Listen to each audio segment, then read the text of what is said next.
If your average night of babysitting turned into a home invasion horror story with a deadly twist, what would you do? When an uninvited guest shows up to crash the party, this silent night turns into a brutal fight for survival. And there's more to the story than first meets the eye. We're here to break down the mistakes made, what you should do, and how to beat the babysitter killers in Better Watch Out.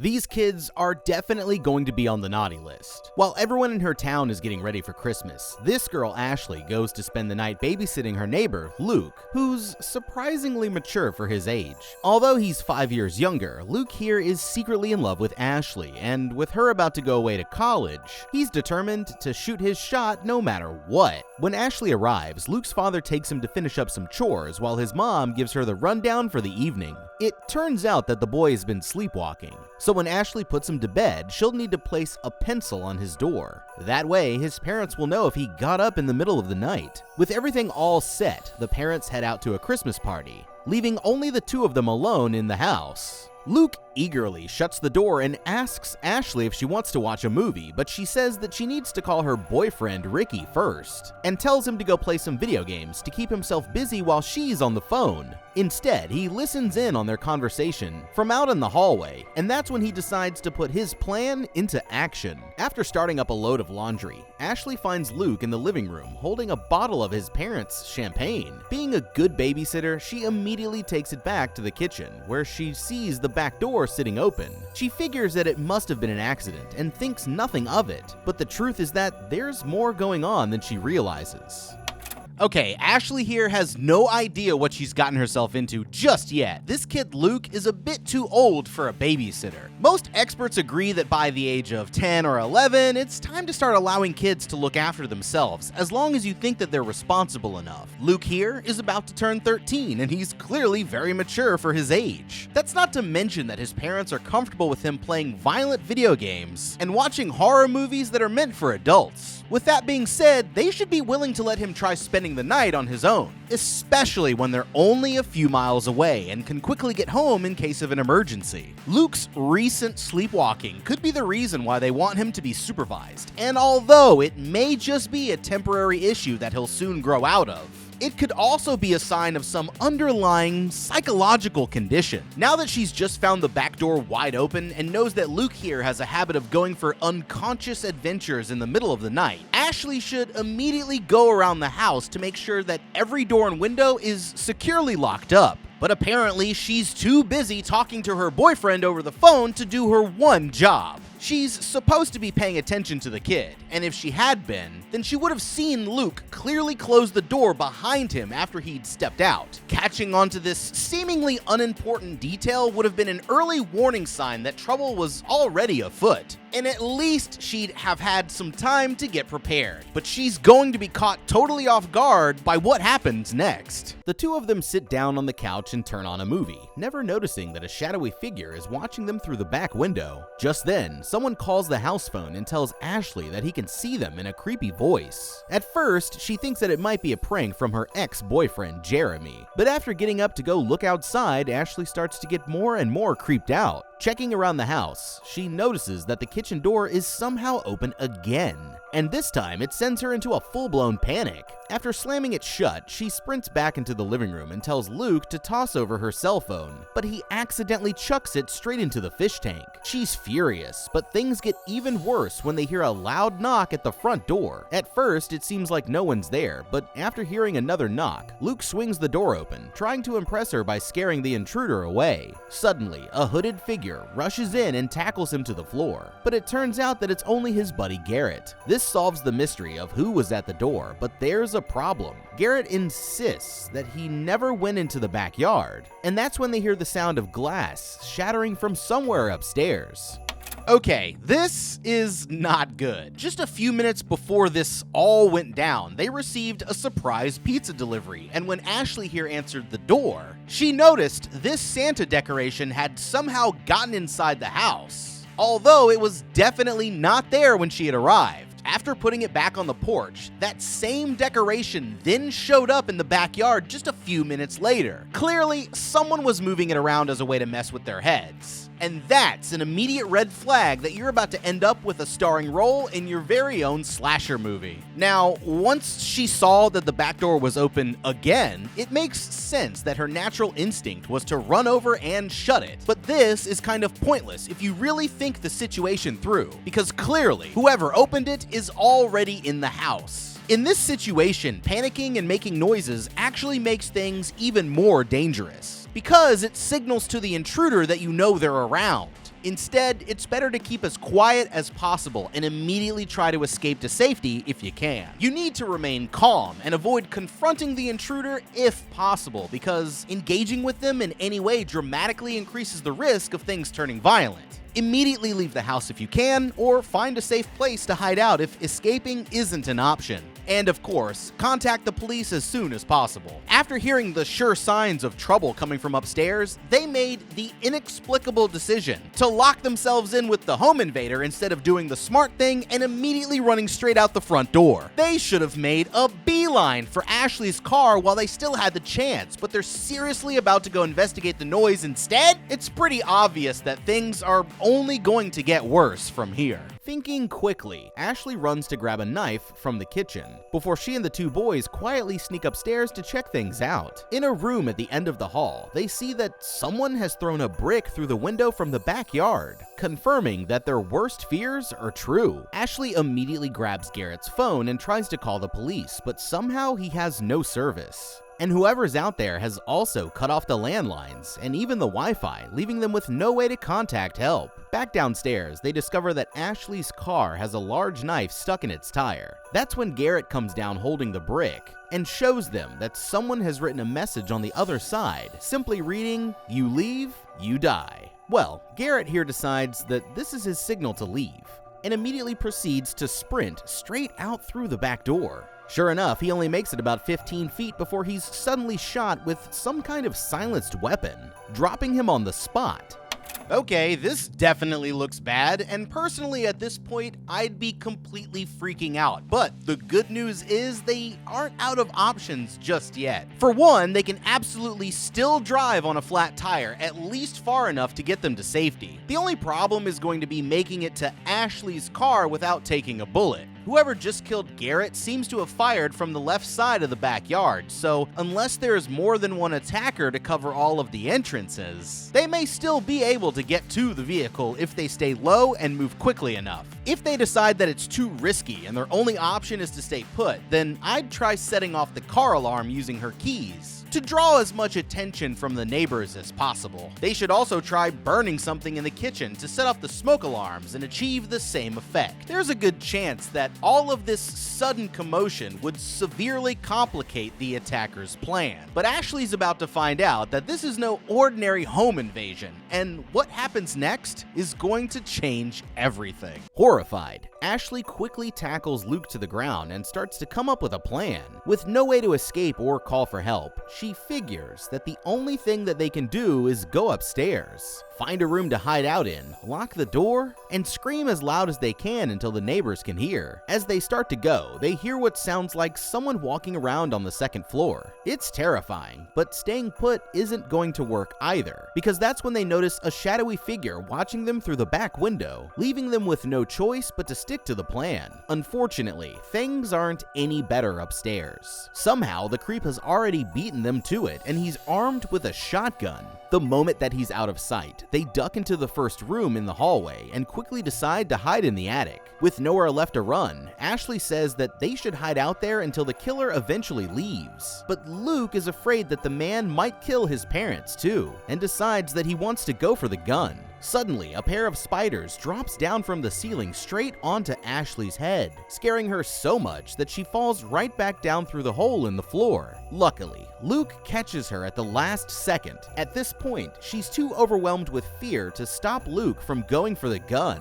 but he manages to make it back in one piece. Thinking that the coast is clear, the two of them quickly duck into Luke's room, but have to hide on the other side of the door when the killer walks in right behind them. Luke gets ready to start blasting, but Ashley convinces him to wait, and they're able to hide out in the bedroom closet once the killer finally arrives. For a moment, it looks like they might have lost him, But Ashley here gets startled by one of the kids' Halloween masks, and her scream ends up giving away their position.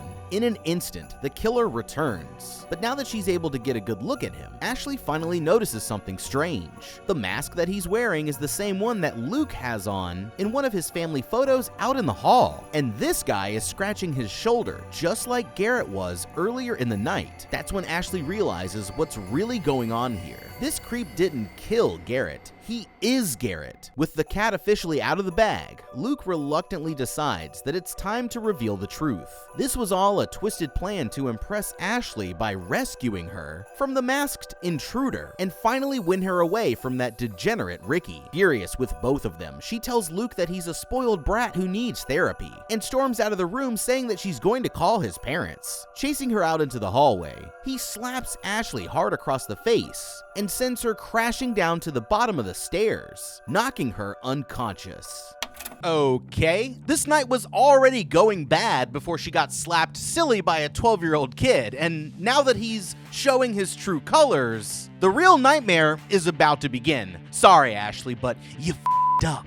Let's see, we got the doors to the house mysteriously opening when you were 100% certain that they were locked. Vaguely threatening prank phone calls coming straight out of Ghostface's playbook. And not to mention this little creep getting more than just a bit too touchy after you'd already made it clear several times that this wasn't going to be that kind of sleepover. Going upstairs in a horror movie is almost always guaranteed to be a bad idea, but doing that when you can clearly see that there is a masked man with a loaded shotgun searching the rooms is just idiotic beyond all comprehension. And to make matters worse, you didn't even grab a weapon this time. But okay, we've made it to the attic. Time to stay quiet and wait it out, right? Wrong. Instead, you chose to make as much noise as humanly possible over a few little spiders and nearly break your neck from falling through the ceiling. But when you finally figured out that this kid was completely unhinged, tell me why your first reaction was to insult him to his face and say that you're gonna call his parents. I mean, how exactly did you expect him to react to that? You should have played it off like a funny prank and then ran out of the house as soon as possible. You're lucky to still be alive after a fall like that. But if you think this is bad, then you have no idea how insane things are about to get. Ashley, you f***ed up.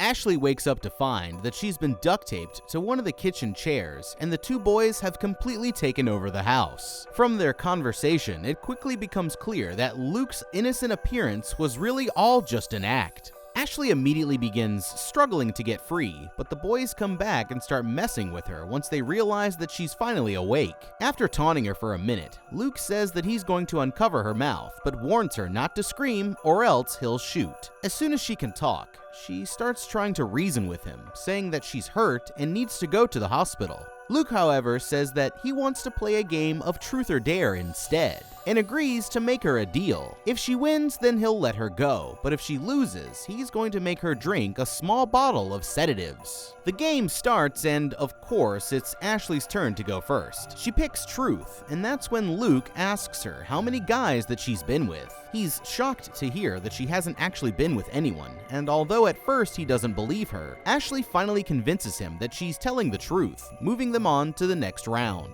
The game continues until Luke and Garrett get into a shoving match over who gets to do what with Ashley, and that's when she realizes that she might be able to turn them against each other. Speaking to Luke, she reminds him that he's going to be in a world of trouble when his parents see what he's done, but he explains that everything is going according to plan and nobody is ever going to find out. Now it's Ashley's turn to ask a question, and she picks Luke, who chooses truth, and asks him if he ever told Garrett that he was the one who killed his friend's pet hamster. Hearing this for the first time, Garrett is obviously confused and furious, and although Luke manages to talk his way out of it, it's clear that she's starting to drive the two of them apart just as planned. Garrett here decides that he wants out, saying that when he signed up for this, he thought that they were only going to scare Ashley, but now things have gone much too far. Not wanting to play any longer, he says that he's going home and walks out of the room, with Luke chasing after him to convince him to stay.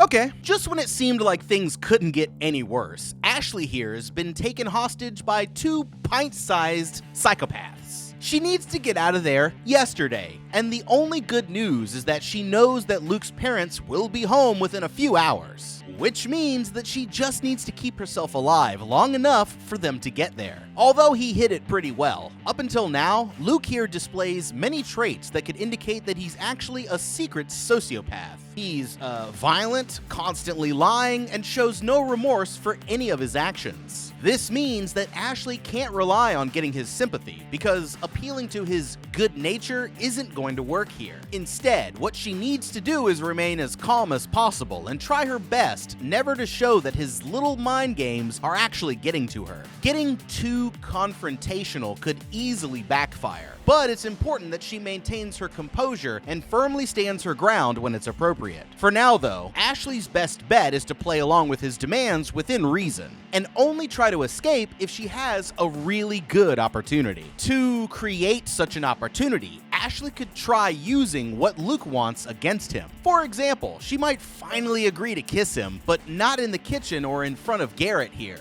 This would hopefully split the two of them up, and then if she had to fight, it would at least be one-on-one. She might even be able to take this a step further and buy herself a chance to escape by saying that she'll only do it if she can go to the bathroom alone first, and then climbing out through the window. Earlier in the night, Luke's mom also mentioned that he's been taking sleeping pills. So if Ashley can get her hands on those, then she might be able to trick him into taking them and knock him out cold. If none of these ideas work out, then she should keep trying and subtly turn Luke and Garrett against each other. And with any luck, the boys fighting amongst themselves will open up more opportunities for her to escape. Now, let's say that no matter what Ashley tries, the two of them still won't let her out of those restraints. Well, the only good news is that it's only some duct tape secured with the strength of a 12-year-old boy to a flimsy-looking wooden chair, so she'll need the boys to be out of sight first, but if she ever gets the opportunity, then what she wants to do here is quickly thrust her elbows out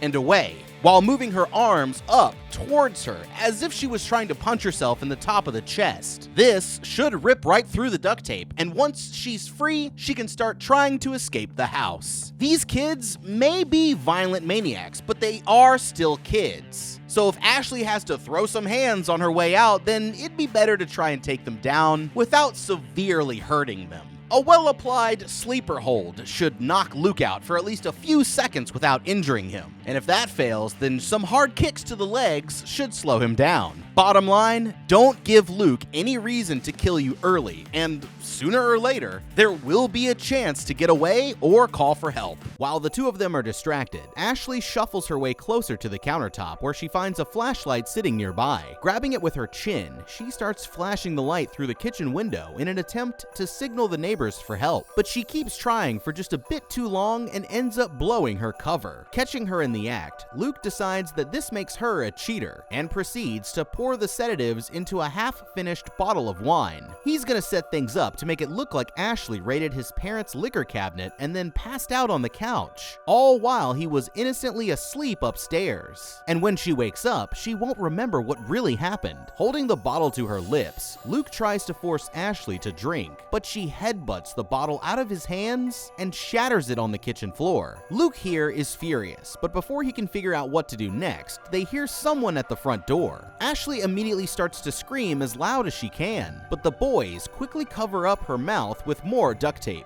With Ashley unable to make a sound, Luke says that he's going to go see who it is, leaving Garrett with the gun to keep her under control. After turning on some loud Christmas music to cover up any sounds, Luke goes to the door and takes a look through the peephole. It's Ricky, and he's there to see his girlfriend, but this isn't as much of a surprise to Luke as you might expect. Stalling for time, Luke tells Ricky that she doesn't want to see him, but like a pesky door-to-door salesman, he's not taking no for an answer. After going back and forth with Luke for another few minutes, Ricky finally says that he's going to leave, but asks the kid if he'll at least give Ashley some flowers that he bought for her. Reluctantly, Luke agrees, but it's a trick, and as soon as he cracks open the door, Ricky immediately shoves his way inside. Confused, Ricky starts looking around for his girlfriend, but can't hear her in the next room over the loud music. Thinking quickly, Ashley tips over her chair and crashes to the ground, making a loud noise that almost gets Ricky's attention. But at the last second, Garrett intercepts him and covers it up.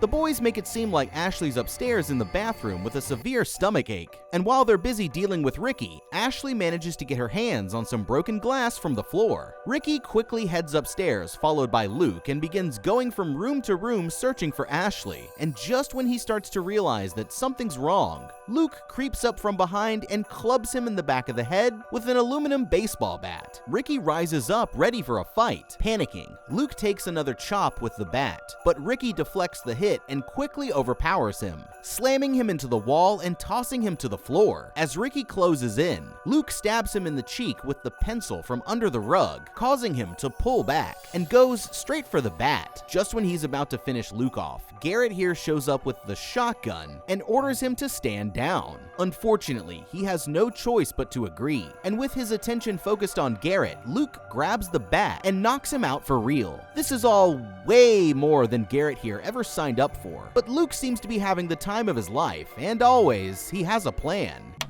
Okay, Ricky here absolutely blew it. He was supposed to save the day, but now he's trapped just like his girlfriend. Somehow, he didn't pick up on the story about where Ashley was changing no less than 5 times, or the fact that they were constantly putting themselves between him and the kitchen as if they had something to hide. He's clearly not the sharpest tool in the shed, but after having been all around the house calling out for her and never receiving a single response, you'd think that this guy might have realized that something was off. He did hold his own in a fight against a 12-year-old, so congratulations, I guess. But hitting the kid with a bat while he was down was going to be a terrible idea, and wouldn't look great as a case for self-defense once the police got involved. His blind rage ended up being what got him caught in the end, when what he should have done was try to duck into one of the bedrooms as soon as Luke was down, escape out a window, and immediately call for help. Also, he missed a perfect opportunity to use Luke as a meat shield when Garrett came looking for him with the shotgun.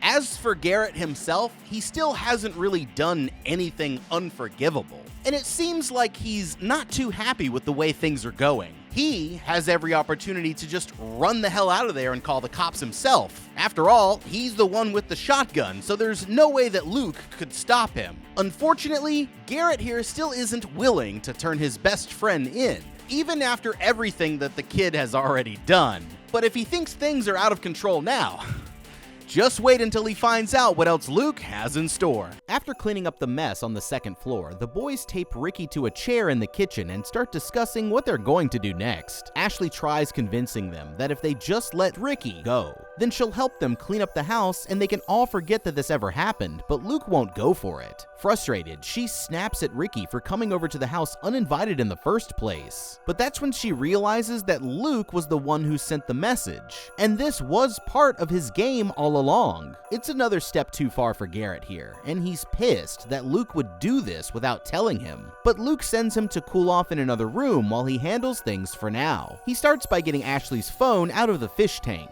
and he's happy to see that it still works. It turns out that he'd covered the phone in plastic wrap before accidentally throwing it in there, which brings them to the next part of his plan. He says that he wants Ashley to invite Jeremy, her ex, and threatens to shoot her if she doesn't play along. By now though, she's done trying to cooperate with this creep and chooses to call his bluff instead. Lucky for her, Ashley turns out to be right, but Luke isn't ready to give up just yet and decides that if she won't make the call, then he'll have to do it himself. Luke calls up Jeremy and says that Ashley wants to see him, telling him to come around through the backyard when he arrives. While he's busy talking, Ashley continues trying to cut herself free with the broken glass. Just when it looks like Luke's about to notice the blood and catch on, Ricky here makes the bold game-time decision to pee his pants, which may or may not have been meant as a distraction, nobody really knows. It works like a charm though, and Luke is so caught off guard that he never notices a thing. After cleaning up the mess, he goes to take the trash out, which gives Ashley an opportunity to get her arm and leg free on the other side of the chair.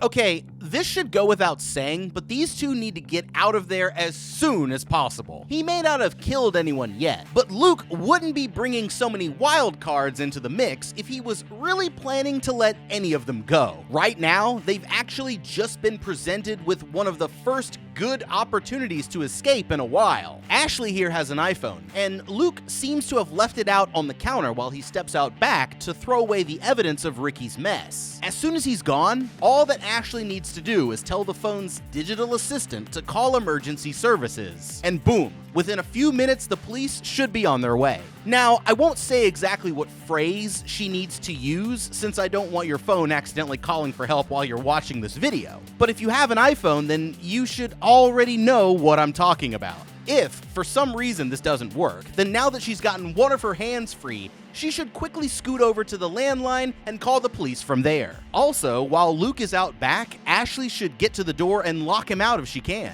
He might just shoot his way back in, but he could hesitate, knowing that the sounds of gunfire would alert the neighbors, so it's worth a try. When he comes back in, Luke decides to call Garrett over, and the two of them drag Ricky to a spot under the landing at the top of the stairs. Grabbing a paint can and rope, Luke says that he wants to try something that he saw in the movies before running up to the second floor. As usual, Garrett here has no idea what his friend has planned, but this is about to be his most insane move yet. Moments later, the full paint can comes flying down just a few inches from the side of Ricky's head, and that's when they realize what Luke is really trying to do. He wants to find out if someone can survive taking a hit to the face like Harry and Marv in Home Alone. Garrett starts freaking out, but Luke is having the absolute time of his life. Throwing down one of his dad's ties, he orders Garrett to use it to blindfold Ricky, which he reluctantly does despite the guy begging him to stop. The boys aren't the only ones who've been busy though.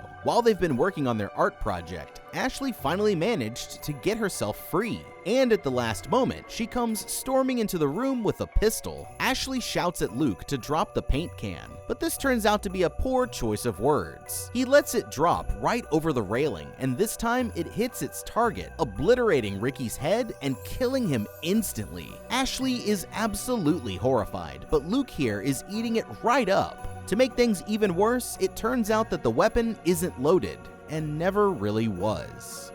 Okay, and the award for most easily avoidable death in history goes to Ricky, for not even trying to move out of the way of that paint can. Hey Ricky, it's a little too late now, but you do realize that you could have just knocked over the chair, right? Sure, you might have ended up with some bruises, but I'd say that's better than getting your head caved in. I don't know, maybe that's just me. As for Ashley here, how about you just push your boyfriend approximately 1 foot to the left or right? Seriously, it's like you're not even trying here. At this point, Ashley has the gun and knows that the whole you leave, you die thing was just a lie. So if it were me, I'd run right out the front door. Start swinging that chair around if the boys try to stop you. They did just kill a guy after all, so now the kid gloves can officially come off. The only things standing between her and freedom are two psychotic 12-year-olds. So it's time to get out of there by any means necessary before they figure out a way to tie her up again. With no other option, Ashley takes off running into the backyard where she ends up tripping over a hidden wire. It turns out that the boys had rigged up a paintball gun trap earlier in the night, which is what they'd used to trick her into thinking that Garrett had been shot. Speaking of Garrett, he comes running out after Ashley and starts trying to hold her down. He isn't much of a fighter though, so she manages to fend him off pretty easily,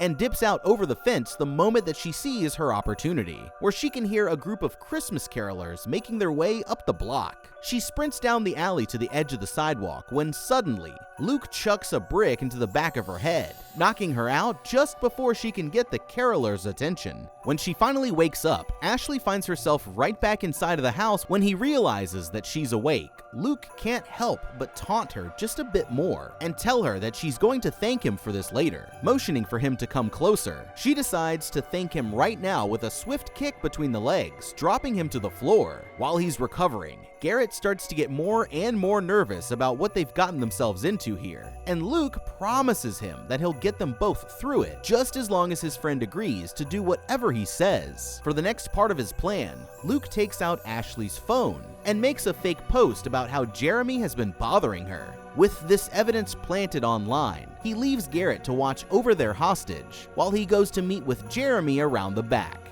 Okay, Luke might have just revealed a massive flaw in his plan. He just made a post from Ashley's phone saying how she didn't want Jeremy around, but had already called his number twice from their landline beforehand. Anyone who knows how police investigations work knows that this will show up on phone records, and most likely stick out as fishy. Pointing this out, Ashley might make Luke start to question his own plan, and thereby bettering her chances of survival, as this will hopefully open up more opportunities to escape while he tries to figure out how to fix it. Meanwhile, Jeremy has just arrived out front. After gassing himself up in the car, he makes his way around back looking for Ashley, but finds Luke there waiting for him instead. The kid explains that Ashley is waiting for him inside, but before he can see her, there's something that he needs to do first. She wants him to write an apology letter for the way that he's treated her in the past, and if she likes what he has to say, then she'll come out and talk to him. It's a strange request, but Jeremy here is just too dumb to ask any questions, and so he sits down on the swing to write out his apology, while Luke slips away to set up the next trick. The moment that Jeremy finishes up his letter, Luke creeps in from behind and strangles him with a rope, before using his parents' lawnmower to hoist his body up into the tree. With Luke busy outside, Ashley finally convinces Garrett to take the tape off of her mouth, promising that if he lets her go, then they can both run across the street together and call the cops. Garrett's still holding on to some misplaced loyalty to his friend, but Ashley points out that a real friend wouldn't have gotten him involved in a nightmare like this, and finally agrees to let Ashley go. Just as he begins to untie her, there's a loud explosion that sends Garrett flying into the next room. It's Luke, and he's just hit his friend with the shotgun. Horrified, Garrett starts screaming for help at the top of his lungs, leaving Luke with no choice but to finish him off with another blast. Okay, this looks like Ashley's last chance, and unfortunately, she's got no way to escape. Playing along is probably going to be her only chance at this point, but on the bright side, after so many hours have passed, Luke's parents should be coming home at any minute. If she could play things convincingly enough to keep him distracted, then with any luck, she just might make it until his parents get back.